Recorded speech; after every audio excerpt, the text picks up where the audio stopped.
एक छोटे से गांव में एक बहू और उसकी सास रहती थी। माँ जी, मैं बहुत थक गई हूँ, घर संभालते संभालते मेरी थकान किसी को तो नजर ही नहीं आती। कुछ दिन आराम करना चाहती हूँ, सोच रही हूँ कुछ दिनों के लिए मायके जाऊँ और उधर से आते आते बच्चों को भी ले आऊंगी। वो वहीं से स्कूल चले जाएंगे। आखिर ससुराल और मायका एक ही शहर में होने का कुछ तो फायदा मिले। तभी बहू ने अपनी माँ के पास फोन कर दिया और माँ से कहा, माँ मैं कुछ दिनों के लिए घर आना चाहती हूँ।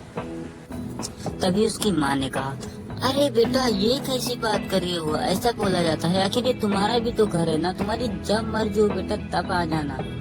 तभी बेटी ने खुश होकर कहा, ठीक है माँ, फिर मैं कल आ रही हूँ। ओके ठीक है, गुड नाइट, बाय।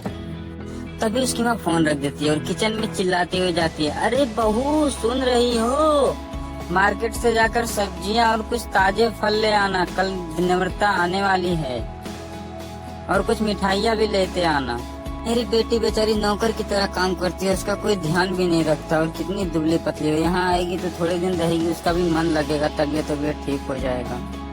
तभी सास के मुँह से ऐसी बातें सुनकर बहू की आंखें बेहद दुख से भर उठी और वह मन ही मन सोचने लगी, काश मेरी भी थकावट किसी को नजर आती। मैं भी तो दिन रात झाड़ू, बर्तन, पोछा, घर का सामान, मार्केट जाना, पता नहीं क्या क्या तो करती हूँ कि ताकि हमारे परिवार को दिक्कत ना हो, लेकिन हमारी परेशानी तो कोई सोचता ही नहीं है, क्या करूँ। तभी अपने सास से बोल दिया, आपकी बेटी तो जब मन होती है तब आ जाया करती है, लेकिन अगर मैं 2 दिनों के लिए चली जाती हूँ तो तुम्हारे सर पे पहाड़ टूट जाता है। साल में एक ही बार तुम माँ के पास जाती हूँ, उसमें भी तुम चिल्लाने लगती हो। आखिर मेरा भी तो मन है, मैं भी तो थक जाती हूँ, मुझे भी थकावट होती है।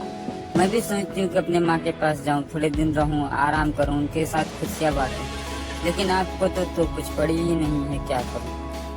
और कहा, हे भगवान मेरी सांस के भी आंखें खोलो और उसे भी मेरी थकावट नजर आए, ताकि मैं भी अपने माँ के पास जाकर थोड़े दिन व्यतीत कर पाऊँ। तो गाइस, उम्मीद करता हूँ कि आज की वीडियो बहुत ही अच्छी लगी होगी, आज की कहानी बहुत ही पसंद आई होगी, और फिर हम मिलते हैं किसी नेक्स्ट पार्ट में, इसके सेकंड पार्ट में। तो सेकंड पार्ट देखने के लिए आप सभी लोग इस चैनल को सब्सक्राइब जरूर से कर लेना, बेल आइकन प्रेस कर लेना ऐसे ही मजेदार वीडियो देखने के लिए। चलिए हम मिलते हैं इसके सेकंड पार्ट में।